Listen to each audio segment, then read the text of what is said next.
श्री शिवाय नमस्तुभ्यम दोस्तों, हर हर महादेव। कैसे आप सब।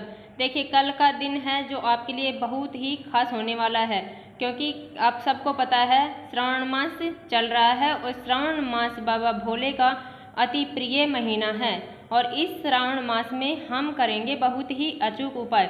देखिए, हम इस श्रावण मास में कल शुक्रवार तिथि को बहुत सारे उपाय कर सकते हैं, जैसे धन से संबंधित, हमारे रोगों से संबंधित, व्यापार से संबंधित, अपनी मनोकामना है उससे संबंधित कोई भी उपाय है हम शुक्रवार को अवश्य कर सकते हैं। देखिए, शुक्रवार का दिन है वो माता लक्ष्मी को अत्यधिक प्रिय होता है और शुक्रवार को हम करेंगे बहुत अचूक उपाय। पूज्य गुरु जी की ही कथा सुनकर समझकर समझाने का पूरा प्रयास करूंगी, इसलिए वीडियो को अंत तक जरूर देखना। और आप भगवान शिव के सच्चे भक्त हैं तो चैनल को सब्सक्राइब जरूर करना। देखिए, पूज्य गुरु जी की कथा में से झांट कर जो हम उपाय बताते हैं वो उपाय हमें अवश्य ही करना चाहिए, क्योंकि ऐसा टाइम भी आता है जब किसी व्यक्ति को कथा सुनने का टाइम नहीं मिलता है तो उसे यह उपाय अवश्य ही देखना चाहिए। देखिए, शुक्रवार का दिन है। शुक्रवार का दिन हमारा शुक्र ग्रह मजबूत करने का होता है, शुक्र ग्रह को मजबूत करता है। और इस दिन कुछ उपायों के द्वारा हम अपने शुक्र ग्रह को मजबूत कर सकते हैं और शुक्रवार का दिन माता लक्ष्मी को समर्पित होता है, तो इन उपायों से हम अपने घर में धन संपदा की पूर्ति कर सकते हैं। देखिए, पहला उपाय है वो हम इस वीडियो में आपको 4 उपाय बताएंगे। पहला उपाय है, इसमें हमें मात्र 11 दाने चावल के लेने हैं और 1 बेलपत्र लेना है। देखिए, बेलपत्र कहीं से कटापटा नहीं होना चाहिए और चावल के दाने भी खंडित नहीं होने चाहिए और 1 लोटा जल लेना है। देखिए, इन तीनों सामग्रियों को लेकर जाना है हमें भगवान शिव के मंदिर में। देखिए, ये सामग्री बेलपत्र, चावल और 1 लोटा जल, इन्हें हम तीनों को लेकर जाना है भगवान शिव के मंदिर में। देखिए, हमने जो चावल लिए हैं 11 चावल के दाने, उसे हमें लोटे में डाल लेना है वहीं पर बैठकर। और जब हम लोटे में उन चावलों को डालेंगे तो हमें कहना है इदम अक्षतम ओम नमः शिवाय। क्या बोलना है? इदम अक्षतम ओम नमः शिवाय।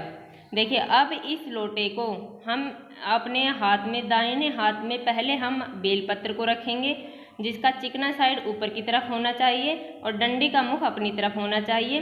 और देखिए, आपको स्क्रीन पर अच्छे से दिख रहा होगा। और उसके ऊपर हम जो 1 लोटा जल लेकर आए हैं वो हमें अपने हाथ पर बेलपत्री के ऊपर रख लेना है। इसे रखकर हमें भगवान शिव के शिवलिंग पर श्री शिवाय नमस्तुभ्यम का जाप करते हुए समर्पित करना, अपनी मनोकामना बोलनी है। या फिर हम शुक्रवार को इस उपाय को कर रहे हैं तो हमें शुक्रेश्वर महादेव का स्मरण करना है। अगर हम सोमवार को इस उपाय को कर रहे हैं तो सोमेश्वर महादेव का स्मरण हमें करना चाहिए। देखिए, इस चावल के दाने लोटे को हम समर्पित कर देंगे। अब इसमें जो भी चावल के दाने अगर बच गए हैं, जल के साथ नहीं गिरे हैं, तो हमें हाथ से निकाल लेना है और लोटे को साइड में रख देना है। अब हमारे पास जो बेलपत्र बची है, हमें उसे भगवान शिव के शिवलिंग पर समर्पित नहीं करना है, हमें वो बेलपत्र माता अशोक सुंदरी पर समर्पित कर देना है। देखिए, छोटा सा उपाय है और बहुत ही प्यारा उपाय है। अब हम चलते हैं दूसरे उपाय की ओर। अगर देखिए आपके जीवन में धन की कमी है और कर्ज लेना पड़ रहा है और धन कहीं से आने के रास्ते ही नहीं हैं, तो हमें इस उपाय को शुक्रवार के दिन अवश्य करना चाहिए। इससे माँ लक्ष्मी प्रसन्न होती है। देखिए, हमें 1 लोटा जल लेना है और 1 कमलगट्टा। देखिए, कमलगट्टा है वो मार्केट में आसानी से मिल जाएगा। हमें 1 कमलगट्टा लेकर उस जल में भगवान शिव के शिवलिंग के आगे बैठकर उसे डाल देना है और तुरंत उसे निकाल लेना है।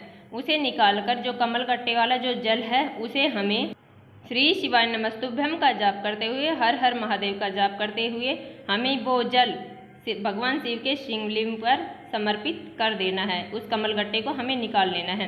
देखिए, अगर आपके पास बहुत सारे कमलगट्टे हैं तो आप उसे वहीं पर समर्पित करके जा सकते हैं भगवान शिव के शिवलिंग पर। और अगर आपके पास इतने नहीं हैं तो आप उसे वापस भी ले जा सकते हैं, अपने घर पे जाकर मंदिर में रख सकते हैं, उसे दोबारा प्रयोग कर सकते हैं। देखिए, ये था दूसरा उपाय और बहुत ही प्यारा उपाय। अब हम चलते हैं तीसरे उपाय की तरफ। देखिए, आंकड़े का जो पेड़ होता है, आंकड़े का पेड़ है वो लक्ष्मी माता को बहुत ही प्रिय है और भगवान गणेश जी को। भगवान गणेश जी ने कहा था कि अगर 21 साल पूरे हो जाए, जिस आंकड़े के पेड़ को 21 साल पूरे हो जाएंगे, मैं उसमें साक्षात निवास करूँगा। ये गणेश जी ने कहा था, ऐसा माना जाता है। देखिए, जिस आंकड़े को 21 साल पूरे हो गए हों, ऐसे आंकड़े के पास जाना है। ऐसा आंकड़ा कहीं मिले तो ठीक है, नहीं फिर सफ़ेद आंकड़ा भी होता है और गुलाबी जामुनी आंकड़ा भी होता है, तो हमें गुलाबी जामुनी आंकड़ा ले लेना है। देखिए स्क्रीन पर आपके फूल, इसके फूल आपको अच्छे से दिख रहे होंगे। उनमें से हमें एक फूल तोड़ लेना है और हमें लेना है 2 लोटे जल। देखिए, हमें 2 लोटे स्टील के लेना है, या फिर एक आप तांबे का ले सकते हैं और एक स्टील का ले सकते हैं।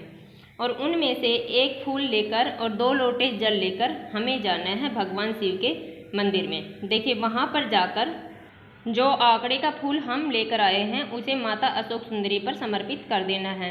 और 2 लोटे जल, एक लोटे में हमें थोड़ा सा दूध मिला लेना है और उसमें जल मिला लेना है, वो लेकर जाना है।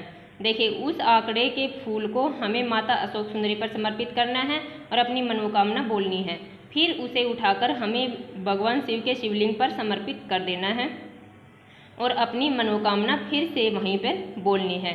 देखिए, इतना सब करने के बाद में हमने जो 1 लोटा जल लिया था, जिसमें हमने जल के साथ दूध मिश्रित किया था, उस 1 लोटे जल को हमें भगवान शिव के शिवलिंग पर क्योंकि शुक्रवार को हम जब कर रहे हैं तो शुक्रेश्वर महादेव का, और अगर हम सोमवार को कर रहे हैं तो सोमेश्वर महादेव का स्मरण करते हुए उस 1 लोटे जल को हमें समर्पित कर देना है। देखिए, इतना सब करने के बाद में हमने जो 1 लोटा शुद्ध जल लिया था, हमें उस पर 1 शुद्ध लोटा जल समर्पित कर देना है श्री शिवाय नमस्तुभ्यम का जाप करते हुए। देखिए, ये इतना सा उपाय है और बहुत आसान उपाय है जो हम आसानी से कर सकते हैं। चलिए चलते हैं अब चौथे उपाय की ओर। देखिए, हमें करना क्या है, हमें एक कटोरी में लेना है थोड़ा सा गुड़ और उसमें थोड़ा सा जल मिला लेना है और उसका घोल तैयार कर लेना है। जैसे वो पिघल जाएगा तो वो पतला पानी सा हो जाएगा, उसका जो मिक्सचर बन जाएगा हमें वैसा तैयार कर लेना है। और इसको लेकर जाना है हमें तुलसी जी के पास, जो हमारे घर में भी है तो हम वहाँ पर जा सकते हैं, अगर मंदिर में है तो हम वहीं पर भी जा सकते हैं। और अपने सीधे हाथ में उस जल को लेकर हमें अपना नाम और गोत्र बोलकर, देखिए 7 बार हमें अपना नाम और गोत्र बोलना है और वो जल समर्पित कर देना है तुलसी जी के क्यारे में। देखिए, अगर आप ऐसे भी कर सकते हैं, एक बार अपना नाम और गोत्र बोला और वह जल समर्पित कर दिया, फिर से हमें अपना नाम और गोत्र बोला और वो जल समर्पित कर दिया, तो ऐसे भी हम 7 बार कर सकते हैं। नहीं, फिर 7 बार हमें अपना नाम और गोत्र बोलना है और 1 बार उसे जल को समर्पित कर देना है। देखिए, अगर हम 7 बार अलग अलग उससे करें तो वो बेहतर रहेगा। जैसे 1 बार अपना नाम और गोत्र बोला और थोड़ा सा जल समर्पित कर दिया, तो ये अच्छा रहेगा। देखिए, जैसा भी आप करना चाहे कर सकते हैं। बहुत ही छोटे छोटे उपाय हैं, बस इतना सा उपाय है और बहुत ही प्यारे उपाय हैं जो हमारे घर में लक्ष्मी की, वैभव की कमी है वो हमें पूरी करते हैं। देखिए, इन उपायों से हमें धन संपदा की कोई कमी नहीं रहेगी। शुक्रवार का वार है और इस दिन हमें माता लक्ष्मी को प्रसन्न करने के लिए इन उपायों को अवश्य करना चाहिए। देखिए, हम ये उपाय वैसे तो कभी भी कर सकते हैं, परंतु जो तुलसी वाला उपाय है हमें वो सूर्यास्त से पहले करना है। तो बस ये छोटे से उपाय हैं। ऐसे ही छोटे छोटे उपायों को देखने के लिए हमारे चैनल को सब्सक्राइब करें और वीडियो को लाइक ज़रूर करें। श्री शिवाय नमस्तुभ्यम दोस्तों, हर हर महादेव।